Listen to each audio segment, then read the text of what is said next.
All right, we are live again. I'm starting to enjoy seeing your face and having these chats. So the topic of today, or what I'm going to share, is that how you fuel your mind actually does matter. So this was a big thing for me after my divorces. My mindset was like all over the place. I was in in a place where I was like depressed. I felt lonely. I didn't believe in myself. I didn't believe in my capacity to actually move forward in life, right? Like there's a lot of change that happens when you are divorced. And for me, I didn't deal very well with it. So, like I mentioned in the video yesterday, the first thing I did was starting to do something nice for myself, like having coffee, right? Having a cup of coffee. And then the second thing that I did was I started looking at fueling my mind. So the first thing I did was like I would pick up books. So, this is a new book that I will start reading.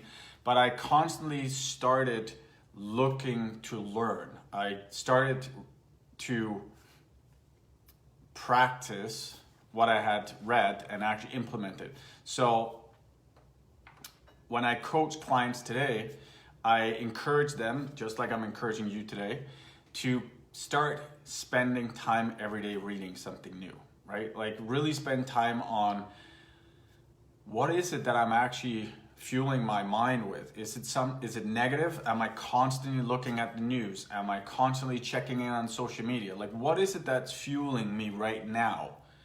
And how does that affect my internal landscape, like emotional landscape and mental landscape? And is that beneficial to me?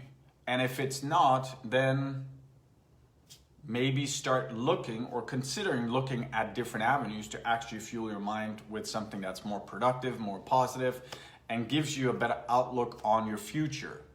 Because the future and moving towards that version of yourself that's out in the horizon can be a very daunting task when your mind is like, oh my God, I can't even get up. Like, oh my God, I don't even know how to put on my clothes, right?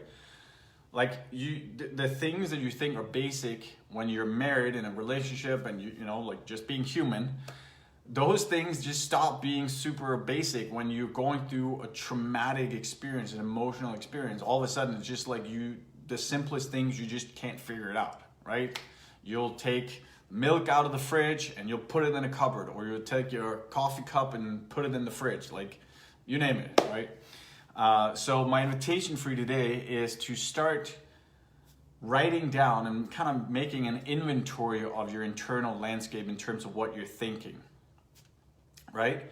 So notice if you are, again, consuming the news, or you're consuming people on social media that, get you into a state, or like a not so positive state. Like what are you actually fueling your mind with every day?